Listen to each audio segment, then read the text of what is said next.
할렐루야. 금요 성령 예배 가운데 함께하는 성도님들을 주님의 이름으로 축복합니다. 우리가 우리의 주인 되신 그 주님을 더욱더 인정하면서 이 자리 가운데 찬양으로 나아가기를 원합니다.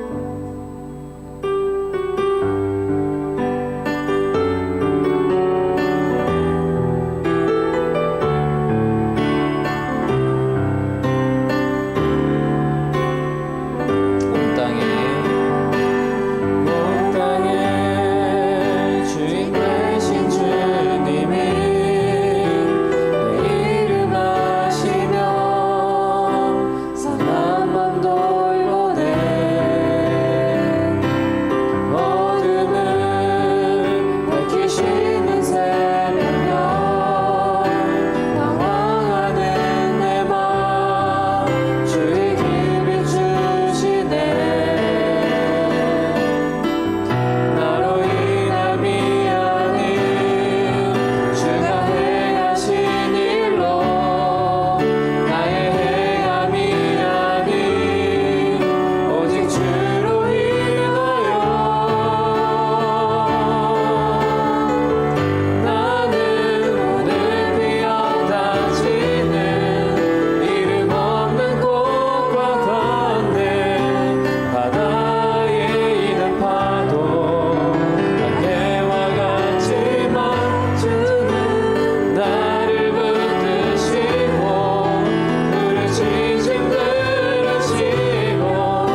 하시듯 내 영혼의 폭풍 고요케 하시네.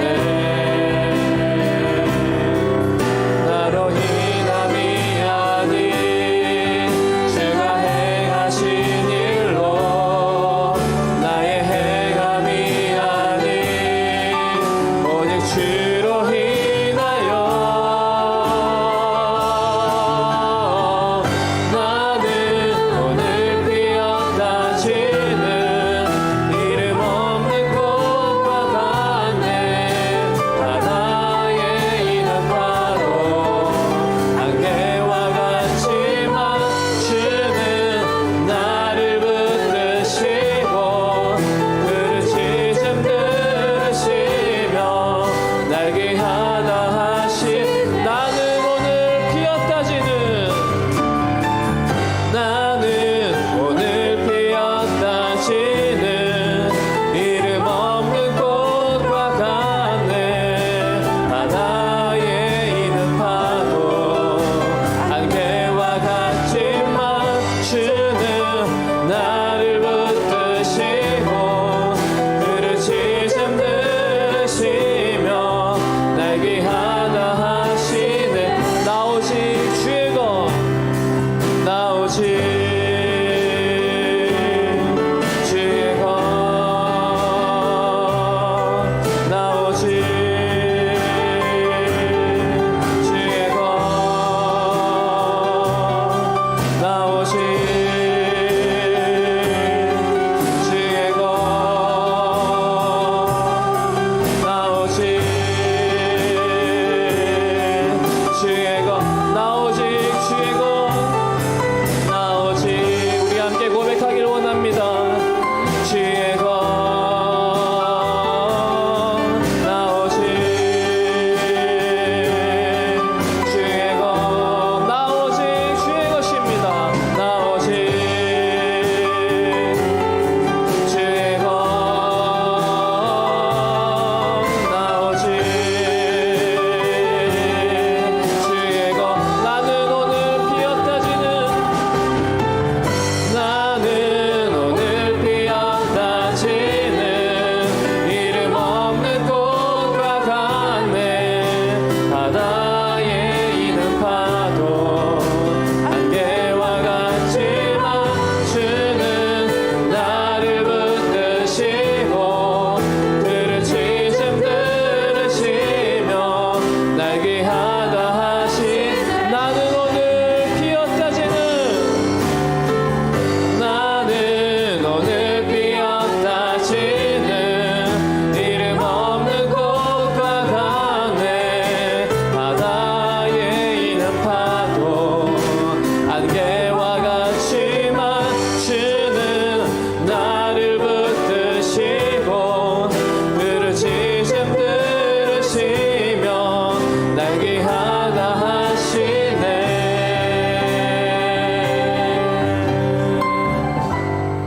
아멘. 우리 함께 이 시간 박수 치면서 나아가겠습니다.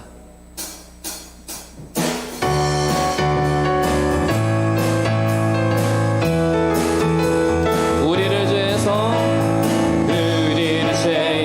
구하시려 주 예수 십자가 지셨으니 기쁘게 부르세 할렐루야.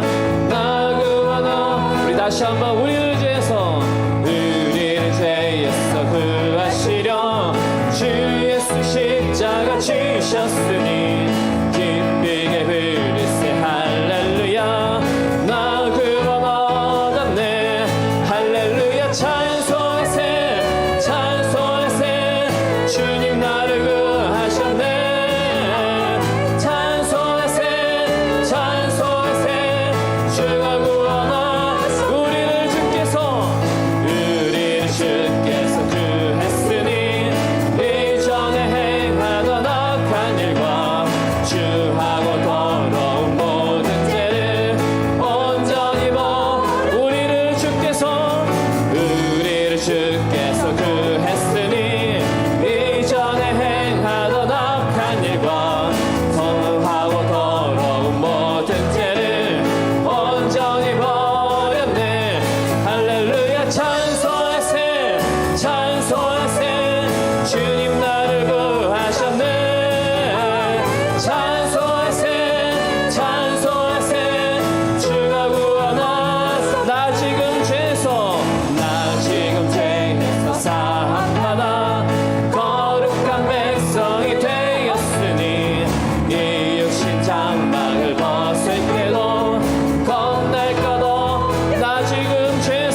하나님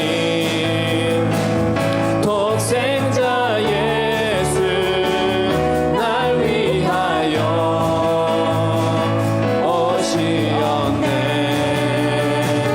내 모든 죄 다 사하시고 죽음에서 부활하신 나의 그새 살아계신 주 살아계신 주 나의 참된 소망 걱정 의심 전혀 없네. 사랑의 주내 갈 길 인도하니 내 모든 삶의 기쁨 늘 충만 주 안에서 거듭난 생명 도우시는 주의 사랑 참 기쁨과 확신 가지고 예수님의 도우심을 믿으며 살리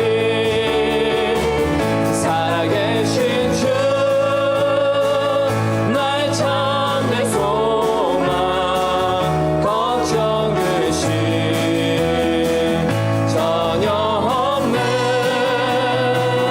사랑의 주내 갈 길 인도하니 내 모든 삶의 기쁨 늘 충만 그 언젠가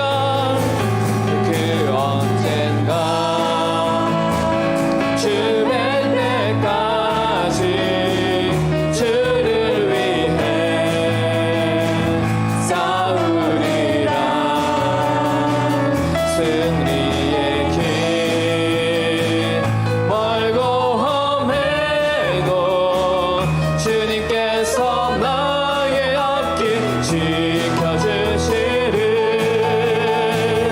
살아계신 주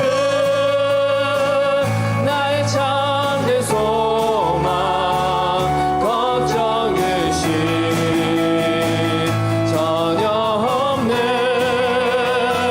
사랑의 주내 갈 길 인도하니 내 모든 삶의 기쁨 늘 충만하네. 다시 한번 살아계신 주 살아계신 주 나의 참된 소망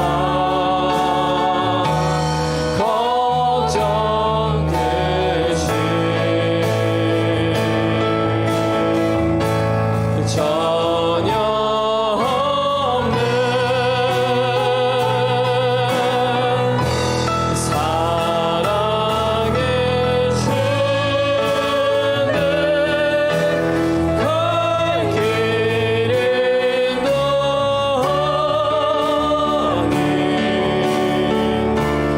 내 모든 삶의 기쁨 늘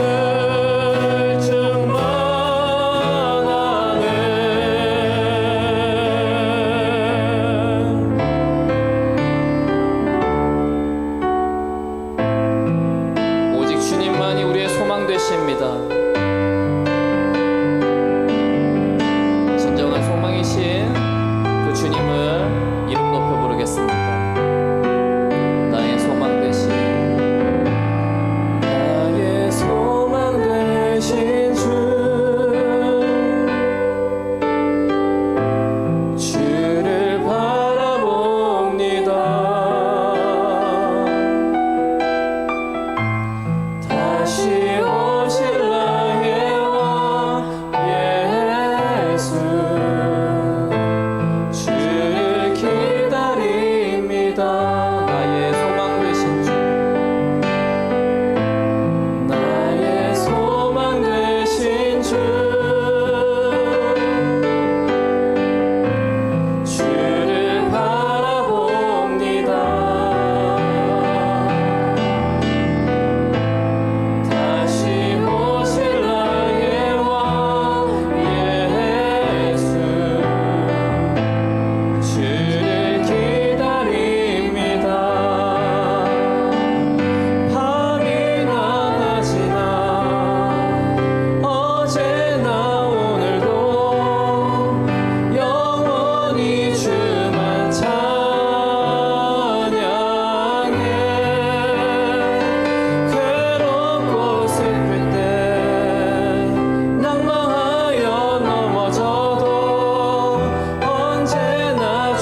이 시간 예배를 위해서 말씀을 전하시는 목사님을 위해서 우리 다 같이 힘차게 주여 한번 외치면서 성령을 의지하면서 기도하겠습니다. 주여,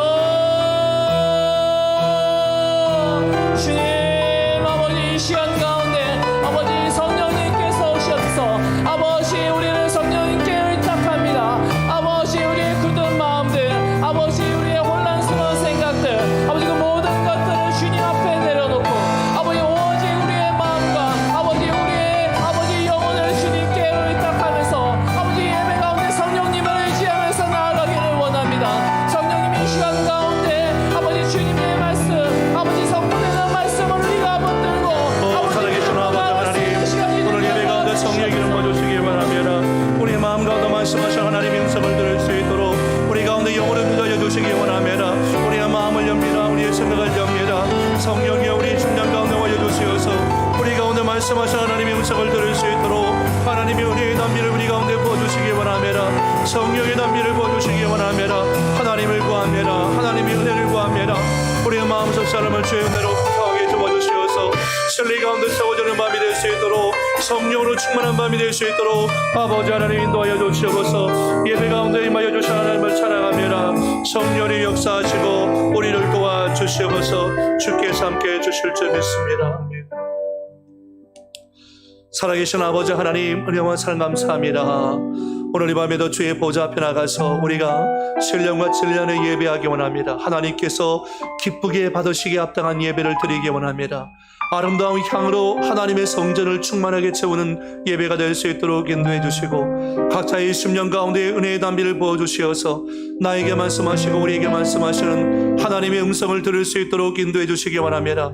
말씀이 선포되어지고 말씀이 들려지는 역사가 일어나게 도와주시사 하나님의 말씀으로 인하여서 회복과 치유의 밤이 될 수 있도록 인도해 주옵소서. 말씀 듣다가 마음의 상처가 치유되게 하시고 말씀 듣다가 육체의 질병이 고침받게 도와주시며 가정에 묶여있는 문제들이 예수 안에 풀려질 수 있도록 보혜사 성령님 주관하시고 인도하여 주옵소서.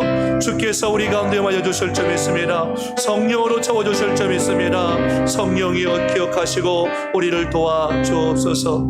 함께 하실 줄 믿습니다.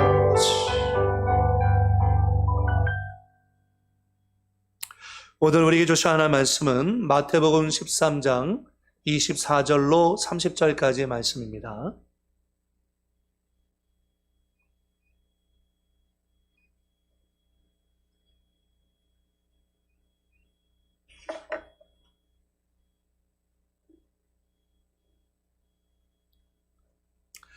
마태복음 13장 24절로 30절까지 말씀 우리 한 절씩 교독해서 읽겠습니다. 예수께서 그들 앞에 또 비유를 들어 이르시되 천국은 좋은 씨를 재밭에 뿌린 사람과 같으니 사람들이 잘 때 그 원수가 와서 곡식 가운데 가라지를 덧뿌리고 갔더니 싹이 나고 결실할 때에 가라지도 보이거늘 집 주인의 종들이 와서 말하되 주여 밭에 좋은 씨를 뿌리지 아니하였나이까? 그런데 가라지가 어디서 생겼나이까? 주인이 이르되 원수가 이렇게 하였구나. 종들이 말하되 그러면 우리가 가서 이것을 뽑기를 원하시나이까? 주인이 이르되 가만두라. 가라지를 뽑다가 곡식까지 뽑을까 염려하노라. 함께 있습니다. 둘 다 추수 때까지 함께 자라게 두라. 추수 때에 내가 추수꾼들에게 말하기를 가라지는 먼저 거두어 불사르게 단으로 묶고 곡식은 모아 내 곡간에 넣으라 하리라. 아멘. 성령께서 이 밤에도 우리 심령 가운데 하나님의 은혜를 보여주실 줄 믿습니다. 우리의 은혜를 기대하면서 전호자하고 계신 분하고 인사하겠습니다. 예수 안에서 사랑하며 축복합니다. 인사하겠습니다.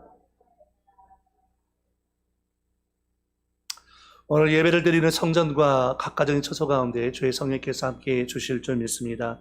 오늘 마태복음 13장 24절로 30절까지 말씀을 가지고서 밭의 가라지의 비유라는 제목으로 같이 말씀의 은혜를 나누기 원합니다.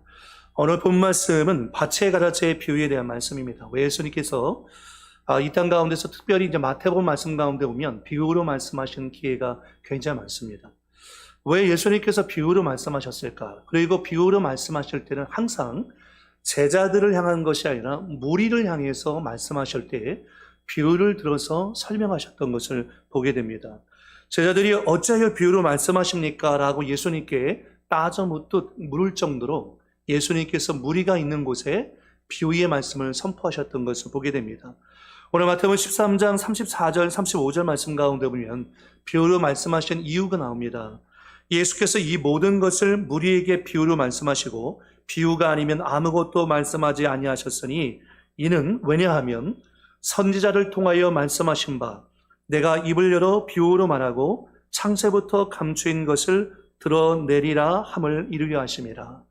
예수님께서 비유로 말씀하신 것은 이미 구약 성경에 예언되는 선자의 예언을 성취하기 위한 것이었고 또 다른 하나는 창세전부터 감추인 것을 드러내고 나타나기 위한 것입니다.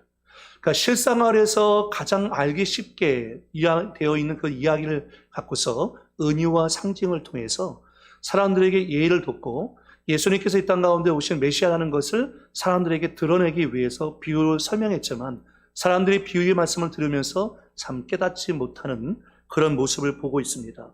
그래서 오늘 말씀 가운데도 나오지만 이 비유라는 것은 자신의 모습이 비춰져서 거울과 같이 비유를 들을 때에 거울과 같이 자신의 모습을 보게 됩니다. 그러다가 이것이 거울에서 창문으로 바뀌면서 창문을 열고 하나님 나라, 천국을 바라보게 만드는 그것이 바로 비유가 되어진다는 거죠.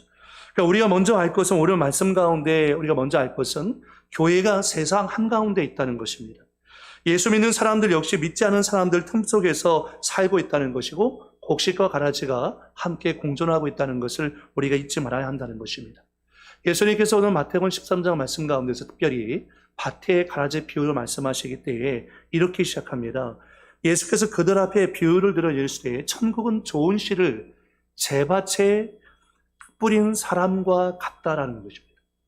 남의 밭이 아니라 자신의 밭에 뿌린 사람과 같다는 거죠. 그래서 이 제밭이 도대체 의미하는 것이 무엇이냐? 나중에 말씀 가운데 나오지만 37절과 38절 말씀 가운데 대답하여 이르시되 좋은 씨를 뿌리는 이는 인자요 예수님이죠. 밭은 세상이요 좋은 씨는 천국의 아들들이요 가라지는 악한 자의 아들들이요 라고 되어 있습니다.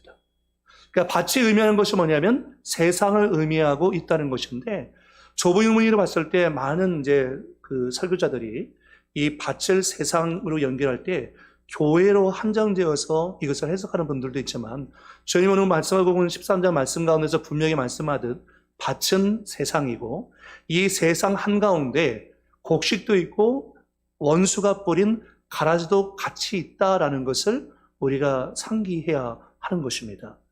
그래서 오늘 말씀의 내용인 거죠. 어떤 사람은 좋은 씨를 제밭에 갖다 뿌렸는데 사람들이 잘 때라는 것은 지키는 자가 게을러서 자고 있는 것이 아니라 그들이 쉬고 있는 시간에 원수는 그 틈을 노리고서 와서 가라지를 덧뿌리고 갔다는 것입니다. 이게 마귀의 역할이죠. 마귀는 지금도 많은 사람들이 영적인 침체에 빠지게 만들고 넘어뜨리기 위해서 그 위에다가 가라지를 덧뿌리고 갔다는 것입니다. 그래서 처음엔 몰랐습니다. 그런데 싹이 나고 또 결실할 때가 되어서 그제서야 가라지가 보이기 시작합니다. 그래서 여러분 세번역 성경에서는 이 가라지가 독보리라고 되어 있습니다. 독보리. 이 독보리라는 것은 처음에는 밀과 모양이 거의 유사하기 때문에 분간이 되지 않습니다. 그런데 결실할 때가 되어지고 나서야 이게 밀이 아니고 독보리구나 라는 것을 알 수 있는데 독보리를 섭취하게 되어지면 구토가 나거나 설사가 나거나 심하면 목숨까지 잃는 케이스가 있습니다. 그러니까 상당히 심각한 피해를 입히는 것이 독보리인 거죠. 근데 원수가 이 밭에다가 와서 은밀한 게 이 가라지를 뿌리고 왔다는 거죠. 과거에 우리나라 지금도 그런 분들이 있는지 모르겠지만 논에다가 우리가 논에 물을 대기 위해서 이렇게 물을 가둬놓고 밤에 몰래 와가지고 남의 집 물을 뚝을 터가지고 자기 논으로 흘러가게 하는 분들이 있었죠. 근데 과거 유대 사회에서는 이렇게 남의 집에다가 가라지를 덧뿌리는 사람들이 있었어요. 그래서 실제로 로마에서 법규에 보면은 남의 논에다가 밀밭에다가 가라지를 뿌리지 말아야 한다라고 법규로 제정해 놓을 정도로 이런 일들이 비일비재하게 일어났던 것을 보게 됩니다. 그래서 예수님께서 그 당시 사람들이 잘 이해하고 알 수 있는 내용을 갖고서 지금 설명하고 있는 거예요. 그러나 이 비유의 내면에 흐르고 있는 천국 비유를 그들이 알 길이 없죠. 영적으로 어두워져 있는 사람들이기 때문입니다. 그래서 종들이 얘기합니다. 가라지가 보이니까 아니 지금 우리가 좋은 것을 심었는데 가라지가 보입니다. 그랬더니 주인이 이렇게 얘기하죠. 아, 원수가 그렇게 하였구나. 원수가 그렇게 하였구나. 분명히 주님은 좋은 것을 뿌려놓는데 원수가 그렇게 하였구나.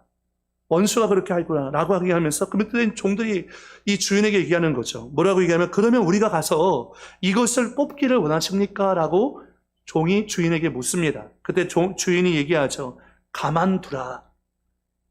가라지를 뽑다가 곡식까지 뽑을까 염려하노라. 왜 그러냐면요. 이 독보리는 그냥 독립적으로 이렇게 성장하는 것이 아니라 밀의 뿌리라든지 밀을 감싸 안으면서 이 독보리가 성장합니다. 그러니까 자칫하면은 이 가라지를 뽑다가 밀까지도 그 뽑혀질 가능성이 있기 때문에 주인이 가만두라. 가만두어라. 나중에 가서 가라지를 뽑다가 곡식까지 뽑을까 염려하는데 함께 놔뒀다가 둘 다 추수대 가서 가라지는 먼저 뽑아가지고 그것은 불태워버리고 그 다음에 밀을 추수할 것을 주인이 얘기하는 거죠. 이 비유를 무리 가운데 했을 때 제자들은 이 말씀을 이해하기가 어려웠습니다. 그래서 오늘 말씀 뒤에 36절 이하에 보면 예수님께 요청하죠. 예수님, 밭의 가라지 비유의 뜻을 우리 가운데 설명해 주세요 라고 얘기합니다. 그랬더니 예수님께서 37절 이하에 이 말씀을 하셨던 거예요. 좋은 씨를 뿌리는 이는 인자고 밭은 세상이고 좋은 씨는 천국의 아들들이고 가라지는 악한 자의 아들들이다 라는 거죠. 그러면서 이 좋은 밭에다가 가라지를 덧뿌린 자가 누구냐? 바로 원수, 마귀, 사탄.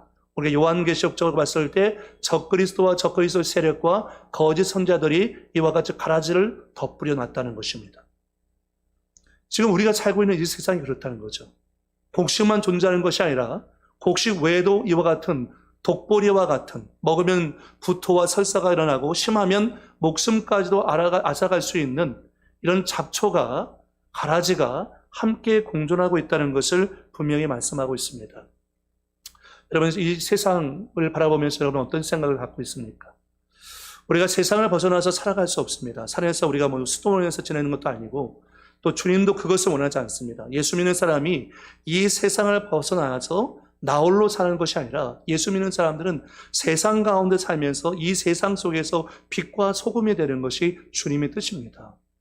그래서 주님께서 우리가 세상을 벗어나는 것이 아니라 오히려 세상을 더 깊이 들어가서 그들 안에 예수의 십자가의 복음을 증거하고 그들을 변화시키는 것이 우리에게 주어져 있는 복음의 사명이다라는 거죠. 예전에 어떤 책 가운데 보니까 그런 내용이 있었습니다.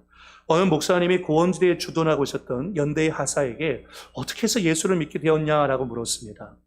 그랬더니 연대 하사가 자기가 예수를 믿게 된 그 간증에 대해서 얘기를 하는데 이런 얘기를 하는 거죠. 자신의 연대가 이집트로 파병을 이동하기 전에 그 밤에 비가 오는 밤이었는데 한 예수 믿는 병사가 보초를 쓰고서 들어왔는데 신발에 그 흙이 잔뜩 묻어있더랍니다. 그러고서 이것을 닦고서 위에 올라와 가지고 무릎을 꿇고 기도하는데 이 하사가 그 모습이 그렇게 꼴보기 싫더래요. 그냥 그 모습이 싫더래요. 그 사람이 나에게 뭔 잘못한 것이 아닌데 그 예수 믿는 병사가 무릎을 꿇고 기도하는 모습 보니까 막 여기에서 막 분노가 치밀어 오르대요. 그래서 자기의 그 흙 묻은 군화로 그 기도하고 있는 병사의 머리를 발로 찼대요. 그런데도 그 병사가 아무런 대꾸하지 않고 다시 무릎을 꿇고 기도하고 잠을 자더래요. 그리고 그 다음날 아침에 연대 하사가 딱 일어나서 봤더니 이 병사가 자기의 진흙 묻은 군화를 깨끗하게 닦아놓고서 자기 볼일을 보고 있더래요. 그래서 그날 자신이 예수를 영접한 계기가 되었다라고 그렇게 간증하더래요. 여러분 남자분들은 거의 다 대부분 이제 군대 생활을 해왔고 또 여러분 지금도 직장이나 아니면 세상 속에서 안 믿는 사람들과 섞여서 살고 계시기 때문에 치열한 영적 싸움이라든지 또 이런 연간의 전쟁들이 아마 진행 가운데 있다라고 생각합니다. 저도 군대에 있었을 때 예수를 안 믿는 사람들도 핍박을 하긴 했지만 정말 핍박하는 사람들은 예수 믿는 사람이 오히려 핍박을 하더라고요. 제가 이등병이었을 때 제 일병 사수가 있었는데 예수 믿는 그리스도인이었어요. 함께 초소에 가서 지금도 제가 그것을 잊을 수가 없어요. 초소에 가서 2시간 근무를 쓰는데 그리스도인 그 일병이 저에게 얘기하는 거예요. 자기 친구 중에 여자를 강간한 여자 친구가 있는데 이 친구가 잘한 것 같으냐 못한 것 같으냐 묻는 거예요. 그래서 제가 잘못한 거라고 얘기했더니 머리박을 해요. 그래서 2시간 동안 머리 박고 있었어요. 제가 군대에서 우리는 뭐 하도 뭐 기합을 받고 뭐 구타 뭐 비일비재한 군대 생활이었기 때문에 저희 때만 해도 머리를 하도 박아가지고 제 여기가 평평했어요. 지금 다시 쏟아놨는데 그때 당시에는 여기가 평평했어요. 그래서 뭐 시멘트 바닥 같은데 이런 일반 모래바닥이랑 머리 박으면 잠을 잘 정도였어요. 너무 편하래요. 근데 제일 힘든 데가 이 장판에 머리 박을 때, 장판에 내가 머리를 박고 뒷짐지고 있으면요 5분을 못 버텨요. 정말 힘들거든요. 그러니까 그게 안 믿는 사람들과 섞여 살면서 때로는 믿는다는 이유 때문에 때로는 핍박을 당할 때도 있고 박해를 당하는 순간들도 있을 수 있다는 거죠. 이 세상에 살면서 이런 핍박과 박해를 당한다고 해서 우리가 세상을 벗어날 수는 없어요. 벗어날 수 없어요. 오히려 이 세상 가운데서 우리 예수 믿는 그리스도인으로서 우리가 감당해야 할 영적인 사명과 책임이 분명히 있다는 것입니다. 오히려 여러분, 가라지가 이 곡식으로 하여금 더 건강한 곡식이 되도록 도와줬는지 몰라요. 양들이 막 모여 있는데요. 양 가운데 염소 한 마리를 풀어놓으면 양들이 굉장히 긴장한답니다. 긴장한대요. 염소 때문에. 염소는 자꾸 들이받거든요. 네. 그러니까 어느 공동체를 가든지, 뭐 직장이든 교회든 어디를 가든지 꼭 염소와 같은 존재가 있어요. 자꾸 들이받는 존재가 있어요. 그래서 그 사람 때문에 뭐 하게 됩니까? 기도하게 돼요. 더 긴장하게 돼요. 하나님을 찾게 돼요. 그래서 돌이켜보면 그 사람 때문에 내가 더 하나님께 가까이 나가게 됐고 내 영적으로 더 건강하게 되어지는 기회가 되지 않았는가. 멀리 우리가 강원도에서 물고기를 싣고서 올 때도 그 물고기를 싱싱하게 하기 위해서는 그 수조 안에다가 상어라든지 아니면 맥이라든지 이런 것들을 넣어놓으면 물고기들이 피해 다니냐고 굉장히 싱싱하대요. 지치지 않는데요. 지치지 않는데요. 그러니까 오히려 가라지가 세상 가운데서 살 때 우리가 가라지 때문에 아유 저놈의 새끼 누가 안 잡아가나 그런 마음을 가질 때도 있지만 그 가라지가 오히려 하여금 영적으로 건강하게 만드는 또 그런 계기가 될 수도 있다는 거죠. 그래서 잠언 16장 4절 말씀 가운데 보니까 여호와께서 온갖 것을 그 쓰임에 적당하게 지으셨나니 악인도 악한 날에 적당하게 하셨느니라. 악한 사람도 그 악한 일을 자기의 주어진 일을 하고 있는 거예요. 그것을 통해서 지금 역사가 결국 하나님의 주권 가운데서 마지막을 향해서 점점점 가까이 가고 있다는 거죠. 그리고 여러분 우리가 기억할 것은 세상이나 어떤 공동체든 간에 조직이든 간에 다 그것 가운데 가라지가 존재하고 있다는 것입니다. 오늘 24절 말씀 가운데 예수께서 그들 앞에 또 비유를 들어 이르시되 천국은 좋은 씨를 제밭에 뿌린 사람과 같다는 거예요. 분명히 주인 되신 하나님께서는 좋은 씨를 제밭에 뿌려놨는데 이 원수가 와서 그 좋은 밭에다가 주인의 밭에다가 가라지를 덧뿌리고 가서 그 밭을 망가뜨리려고 했던 악한 의도를 갖고 있었던 것을 보게 되는 거죠. 여러분 사회생활을 하고 여러분 이제 생활을 하면서 아마 놀부심보 같은 그런 심보를 갖고 있는 분들을 경험할 때가 있을 거예요. 놀부가 여러분 어떤 자였습니까? 옛날에 그 고등학교 때 보면 그런 노래가 있잖아요. 불 붙는데 부채질하고 호박에다 말뚝박고 의원 보면 침 도둑질하고 양반 보면 관을 찢고 애벤 여자 배차고 물동이 이고 가는 처녀 귀잡고 뽀뽀하고 우는 놈은 발가락 빨리고 똥 누는 놈은 주저앉히고 이게 놀부심보인 거죠.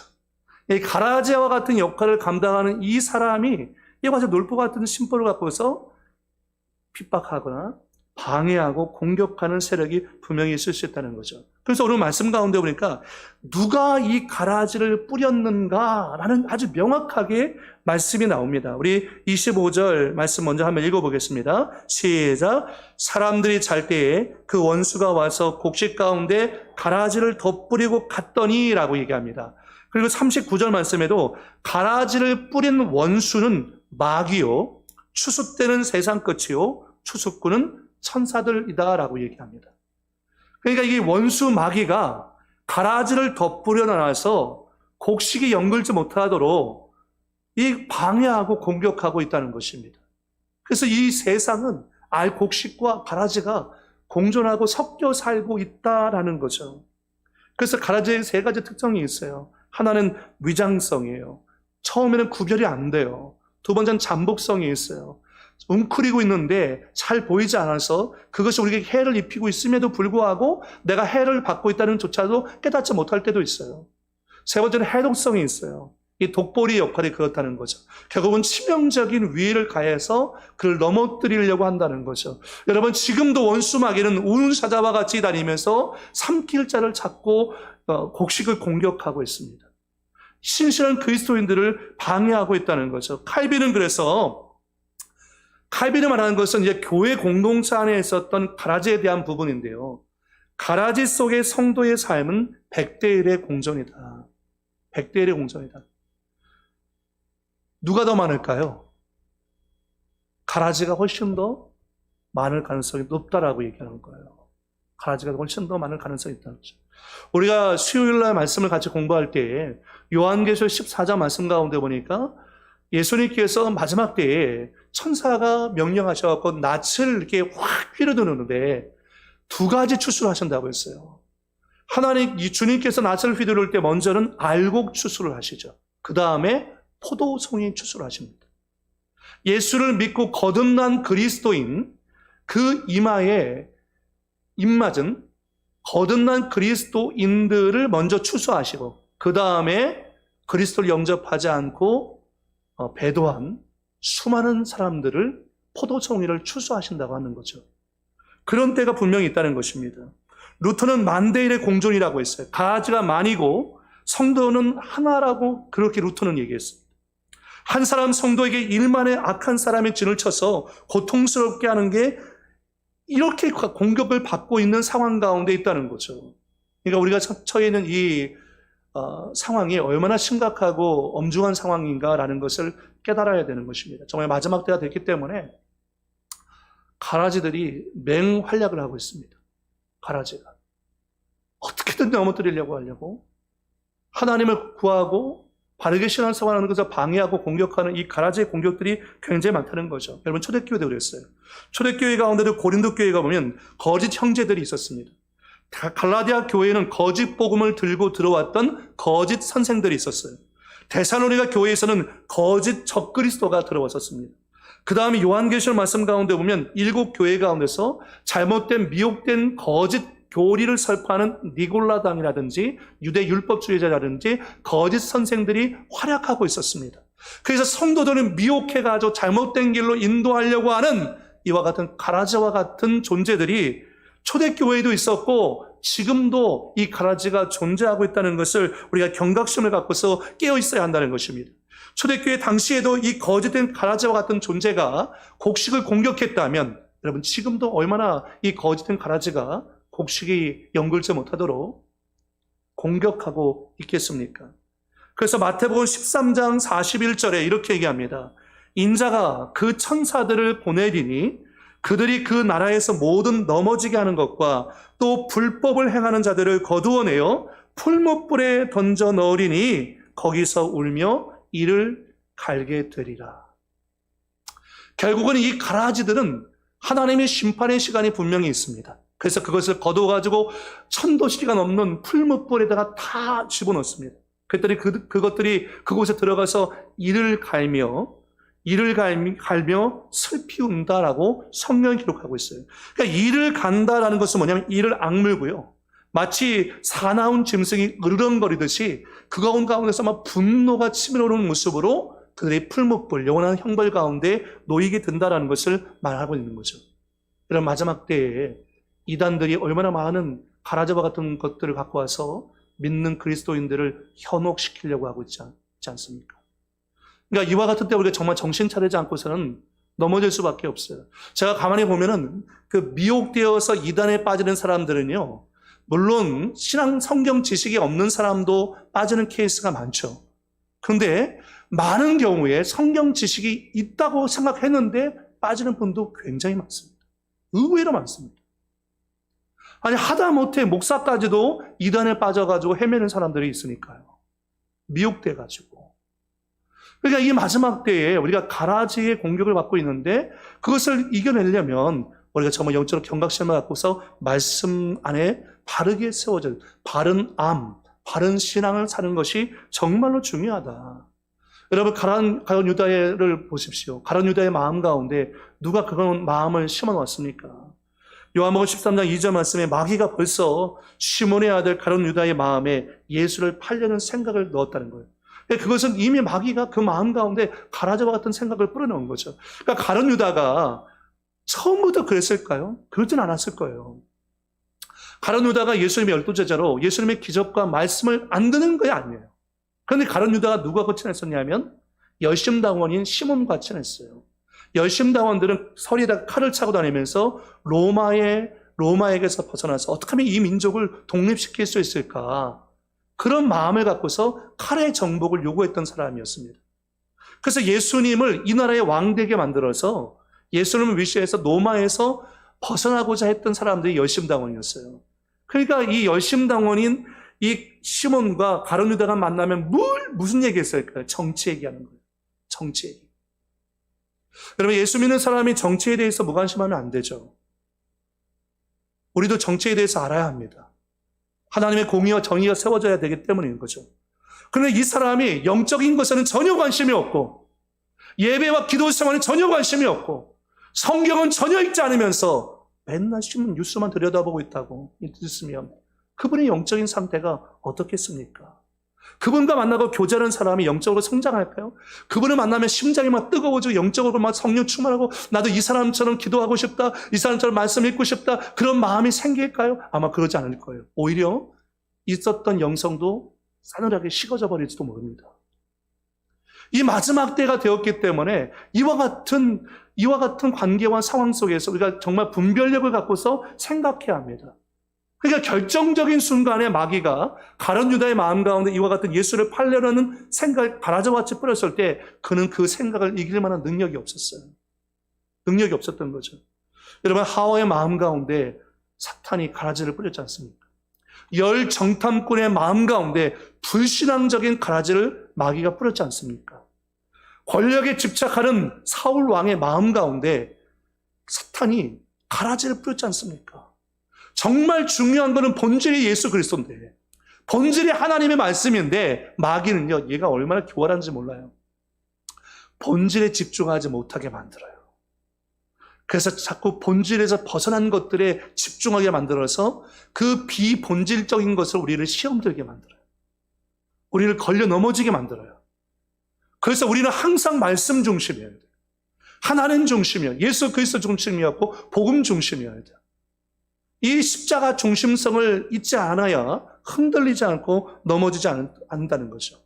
그러면 여러분, 저와 여러분이 이와 같이 살고 있는 삶의 현장이 곡식과 가라지가 공존하고 있는 세상 속에서 우리가 살고 있다.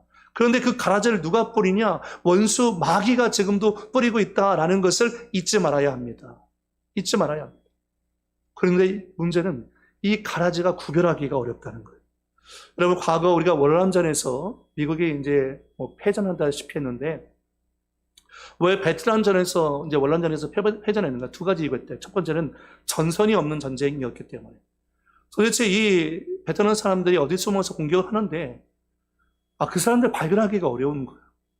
그리고 또 하나는 뭐냐면 군인과 민간인을 구별할 수가 없다는 거예요. 분명히 민간인인데 갑자기 공격하는 거예요. 그러니까 뭐 피할 새도 없이 이제 당하는 거죠. 군인과 민간인이 구별이 돼야 되는데 군인과 민간인이 구별이 안 되는 거예요. 여러분, 가라지가 왜 문제예요? 곡식과 가라지가 구별이 안 되기 때문에 문제인 거예요. 그러니까 이것이 나에게 어떤 영향을 미치는지 우리가 모르기 때문에 자꾸 그것을 공격을 당하는 거죠. 나 가라지다, 나 마귀라고 써붙이지 않아요. 성경은요, 오히려 마귀가 광명의 천사를 가장하고 온다고 했어요. 기분 나쁘게 하필이면 광명이에요. 광명의 천사를 가장하고 온대요. 그럴듯하게 아름답게 공격하고 다가오고 있다는 거죠. 그래서 이 구분이 잘 안 된다는 거죠. 여러분, 지금 우리나라도 보면 성범죄자들이 굉장히 많은데 성범죄자들 실제로 딱 마주치고 마주 보면 너무 평범하게 생겼어요. 너무 평범하게 생겼어요. 엠번방 사건에 나왔던 그 청년들 보면 그냥 얼굴 보면 그냥 애들이 그냥 순박하게 생겼어요. 생긴 거는. 근데 그 마음 가운데 사단의 역사가 있었던 거죠. 그런 악한 일들을 하게 만드는 사단의 역사가 그들의 마음 가운데 있었던 거죠. 그래서 주님이 이것이 구별이 안 되기 때문에 종들에게 주님이 요구한 것이 뭐냐면 너희가 임의로 함부로 그 가라지를 제거하면 안 된다는 거예요. 그래서 오늘 말씀은 30절에 보니까 새번역 성경으로 이렇게 번역합니다. 우리 같이 읽어볼까요? 추수 때까지 둘 다 함께 자라도록 내버려 두어라. 내가 추수꾼에게 먼저 가라지를 뽑아 단으로 묶어서 불태워버리고 밀은 내 곳간에 거둬두리라고 하겠다. 여기 말씀 가운데 보니까 추수 때까지 둘 다 함께 자라도록 주님 뭐라 말씀하십니까? 내버려 두어라 라고 얘기해요. 이 내버려 두어라 라는 말은 헬라어로 아페테라는 말인데 이것은 그냥 완전히 포기한 상태로 방치하고 내버려 두라는 뜻의 의미를 갖고 있어서 하나님께서 그냥 가만두라는 거예요. 그것을 내버려 두라는 거예요. 뭐냐 하면 주님이 그것을 거두어 들임으로 인해서 곡식, 알곡까지 해를 입을 수 있는 가능성이기 때문에 우선은 내버려 두라고 말씀하고 있는 거죠. 가라지 속에서 성급한 행동, 내가 여러분이 저걸 가라지야 라고 생각해갖고 내가 제거하는 그 역할을 해서는 절대 안 된다는 거예요. 우리가 그 추수꾼의 역할을 우리가 감당해서는 안 된다는 거죠. 39절 말씀 가운데도 가라지를 뿌리는 원수는 마귀요 추수 때는 세상 끝이요 추수꾼은 천사들이라고 얘기하고 있어요. 그 가라지에 대해서 우리의 태도는 어떠해야 되는가? 예수님께서는 오늘 말씀 가운데 단순하게 이렇게 대답하세요. 기다리라는 거예요. 하나님 내가 이렇게 힘들고 저 사람 때문에 이렇게 힘들고 어려운 거 보지 못하세요? 주님의 문제가 뭐냐면 기다리라는 거예요. 여러분 신약 성경에 주님의 말씀은 일관성이 있잖아요. 원수 갚는 것이 우리에게 있지 않아요. 오히려 그 원수를 어떻게 하라고 그래요? 축복하라고 얘기해요. 오히려 우리를 핍박하는 사람들을 위해서 기도하고 복을 빌라고 얘기하고 있어요. 뭐냐 하면 원수 갚는 것이 내게 있지 않고 그것을 판단하고 평가하고 심판하실 분은 결국 우리 주 예수 그리스도거든요. 그분께 모든 것을 맡기고 우리가 할 것은 뭐냐면 미워함으로 삶의 에너지를 낭비하는 것이 아니라 그를 축복하고 불쌍히 여기는 거죠. 불쌍히 여기는 거죠. 고린도전서 4장 5절 말씀 가운데 보면 그러므로 때가 이르기 전 주께서 오시기까지 아무것도 판단하지 말라. 그가 어둠에 감추인 것들을 드러내고 마음의 뜻을 나타내시리니 그때에 각 사람에게 하나님으로부터 칭찬이 있으리라 라고 말씀하고 있는 것입니다. 여러분 결국 가라지에 대한 심판은 우리가 하는 것이 아니라 하나님께서 하실 날이 반드시 다가오고 있다는 것입니다. 그날은 이 가라지에게 굉장히 두려운 날이 되어질 것입니다. 두려운 날이 되어질 것입니다. 왜냐하면 하나님께서 심판하시고 낫으로 그것을 추수해서 영원히 고통받는 장소에다가 그 가라지를 집어넣기 때문인 것입니다.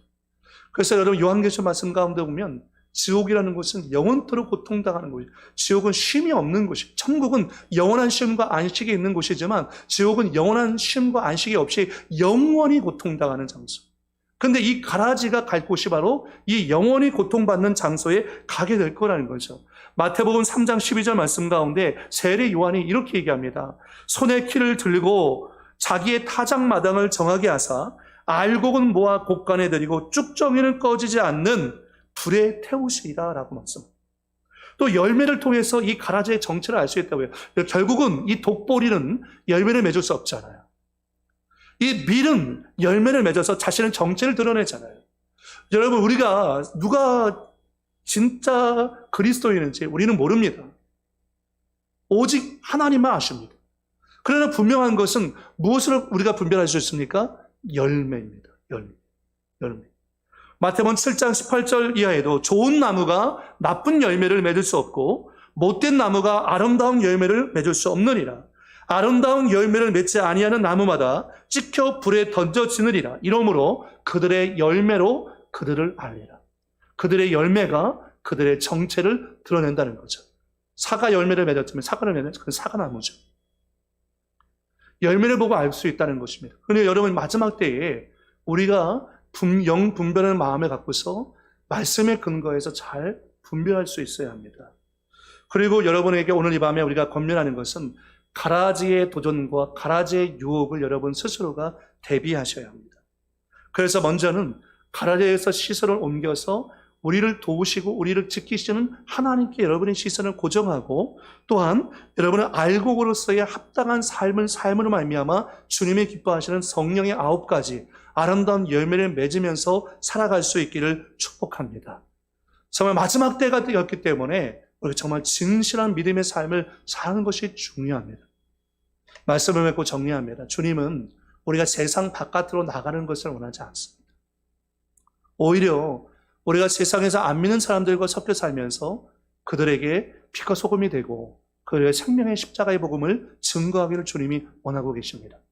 그러나 오늘 여러분이 이 세상의 정체가 어떤 것이라는 것을 분명히 이해하고 안다면 항상 말씀과 기도로 전신갑주를 취하고 믿음의 선한 싸움을 예수님의 이름과 성령의 능력으로 승리할 수 있는 진실한 그리스도인, 바른 암, 바른 신앙, 바른 삶을 통해서 하나님께 영광 돌리는 사람이 되어질 수 있기를 예수의 이름으로 부탁을 드립니다.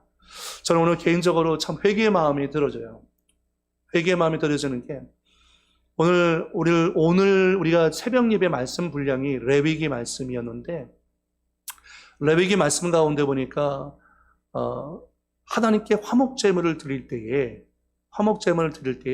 하나님께서 기쁘게 받으실 만한 것을 드리라고 말씀이 나와요. 근데 화목제물은 감사제, 자원제, 또 헌신하는 마음으로 하나님께 드리거든요. 서원제로 드리거든요.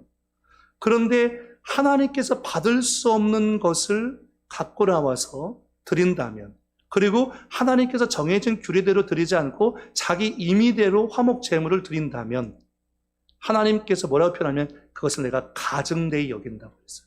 가증. 그런데 이 가증되이 여긴다라는 얘기, 원문의 의미가 뭐냐면 악취를 풍기다라는 의미를 갖고 있어요. 악취를 풍기다. 그러니까 화목제물이라는 것은 그것을 번제로 태워가지고 하나님께서 흠양하시는 아름다운 향기가 되어지는 것인데, 어떤 예배, 어떤 기도는 하나님께 향기가 되지 않고 악취가 될 수도 있다는 거예요. 얼마나 이게 심각하고 무서운 말입니까? 오늘 우리의 예배가 하나님께서 기쁘게 받으시는 예배일 수도 있고, 우리가 병든 것, 눈먼 것, 저는 것, 썩은 것을 갖고서 대충 세속적인 가치관과 마음을 갖고서 하나님 앞에 나간다면 그것은 하나님을 기쁘시게 하는 것이 아니라 오히려 하나님 맡으시기에 악취를 풍기는 것이 될 수도 있겠다라는 것이죠.